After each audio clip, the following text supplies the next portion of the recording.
मतदारांसाठी एक अत्यंत महत्त्वाची आणि मोठी बातमी समोर येत आहे. भारत निवडणूक आयोगाने देशभरात मतदार याद्यांच्या सखोल अद्ययावतीकरणासाठी विशेष सखोल पुनरीक्षण म्हणजेच SIRचा तिसरा टप्पा सुरू केला आहे. देशातील 16 राज्ये आणि 3 केंद्रशासित प्रदेशांमध्ये हा महत्त्वाचा कार्यक्रम राबवला जात आहे. याच पार्श्वभूमीवर नागपूर जिल्ह्यातही 20 जून 2026 पासून या विशेष मोहिमेला सुरुवात झाली आहे.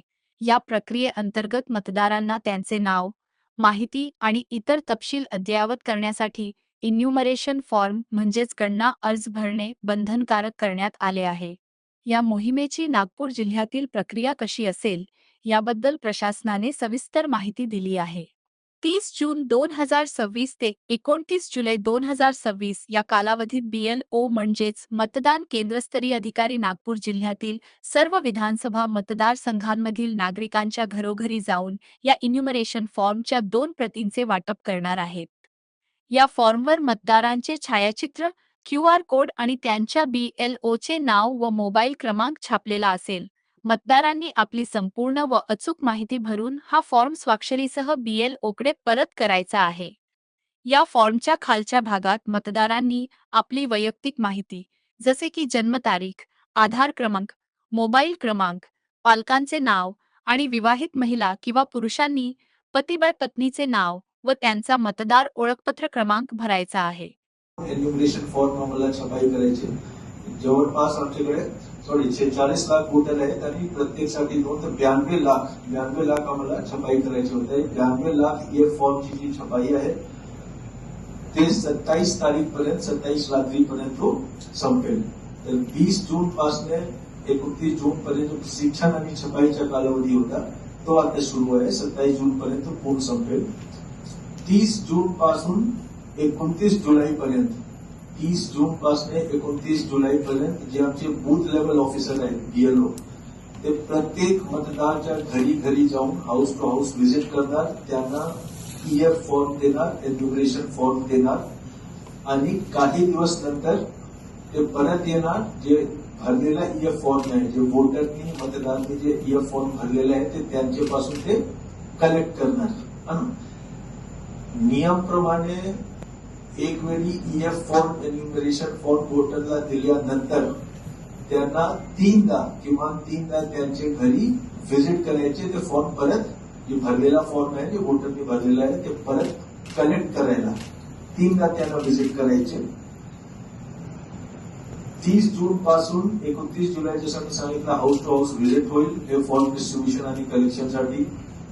5 ऑगस्टला प्रारूप मतदार यादी आपण पब्लिश करणार आहोत. 5 ऑगस्टला प्रारूप मतदार यादी पब्लिश करणार आहोत. त्यानंतर 5 ऑगस्ट पासून 4 सप्टेंबर पर्यंत 5 ऑगस्ट पासून 4 सप्टेंबर पर्यंत वोटर्सला नोटीस आपण देणार. ज्यांच्या मॅपिंग व्यवस्थित झालं नाही किंवा झालेच नाही ते वोटर्सला आपण नोटीस देणार. त्यांची आपण सुनावणी घेणार आणि सुनावणीमध्ये त्यांच्याकडे 12 प्रकारचे कागदपत्र आपण इलेक्शन कमिशनमध्ये घेणे अलाउ केलेलं आहे. 12 प्रकारचे कागदपत्र आहेत. तुम्ही नंतर वाचतो. ते कागदपत्र घेऊन त्यापैकी कोणत्याही एक जर कागदपत्र असेल तर कागदपत्र घेऊन ते सुनावणीमध्ये वोटरला यायचे आणि त्यानंतर आपण निर्णय घेणार की त्यांचे नाव मतदार यादीमध्ये समाविष्ट करायचे किंवा नाही आहे. तर 5 ऑगस्ट पासून 4 सप्टेंबरला जे वोटर्स आहेत ज्यांची मॅपिंग व्यवस्थित झाली नाही किंवा झालीच नाही त्यांना नोटीस आपण देऊ आणि त्यांना संधी असेल की तुम्ही येऊन तुमचे कागदपत्र सुनावणीमध्ये सादर करावे.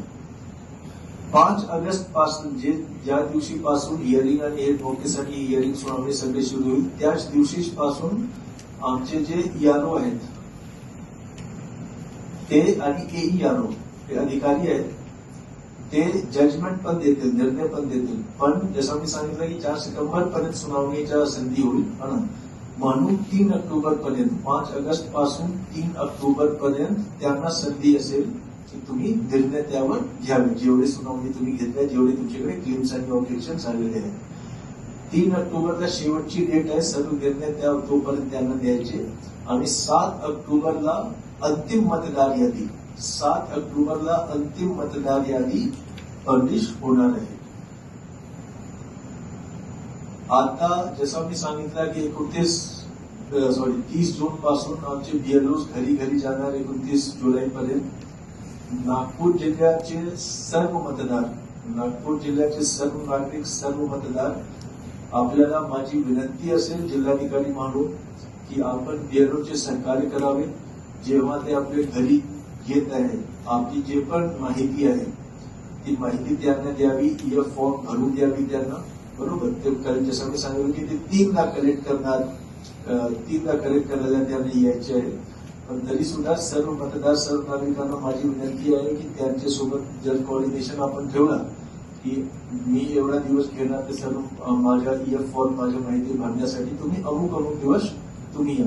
एकच व्हिजिटमध्ये ते फॉर्म आपण कलेक्ट करू शकता. त्याला 3दा व्हिजिट करण्याची आवश्यकता राहणार नाही. दुसरं, जर आपले जे पडोसी आहेत, आपले जे लोकॅलिटीमध्ये जे लोक आहेत, काही लोकांचे जे ऍड्रेस आहे, जे पत्ता आहे, तो थोडा मोघम स्वरूपाचे आहे.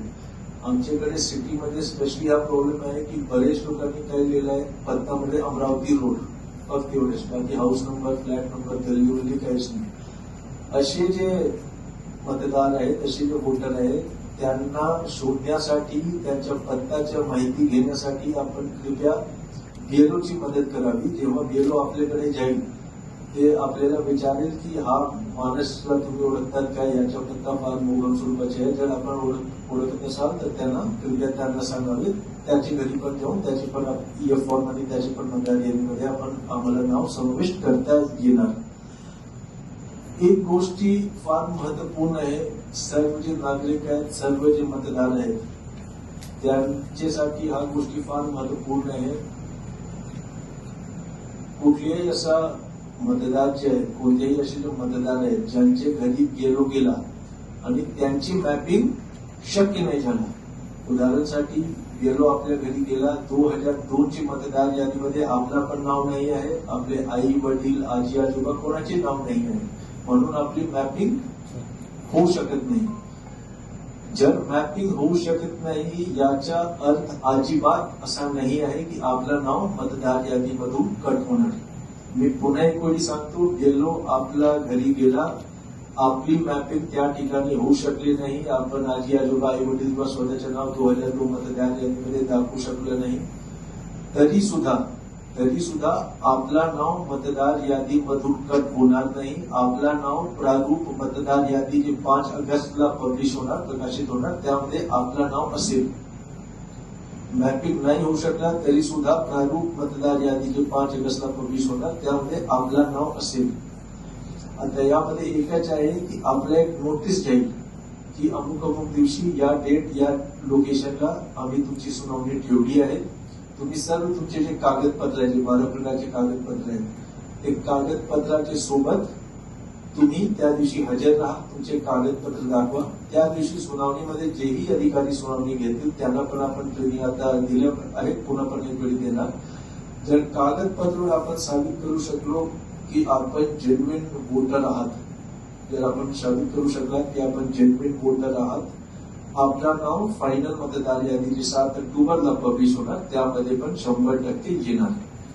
तर मॅप नाही झाला याचा अर्थ असा अजिबात नाही आहे की आपलं नाव कट होणार. प्रारूप मतदार यादीमध्ये येणार, आपण नोटीस देऊ, सुनावणी घेऊ, आपल्याकडे जेही कागदपत्र असतील, जे प्रूफ असतील ते सगळे आपण आणा, त्यामध्ये आपण निर्णय घेऊ आणि अंतिम मतदार यादीमध्ये जर कागदपत्र आपले व्यवस्थित असतील तर अंतिम मतदार यादीमध्ये आपलं नाव येईल, जे 7 ऑक्टोबरला पब्लिश होणार आहे. 1950 हे वोटर्स हेल्पलाईन नंबर आहे. वोटर या नंबरवर कॉल करून, ते ऑल इंडियाचे नंबर आहे, वोटर्स या नंबरवर कॉल करून जर त्यांना काही संशय असेल, त्यांना काही डाऊट असेल की काय कसं करायचे, काय करायचे, जे पण आहे ते सगळे जे संशय आहे, जे डाऊट्स असतील, या नंबरवर आपण कॉल करून विचारू शकतात. धन्यवाद.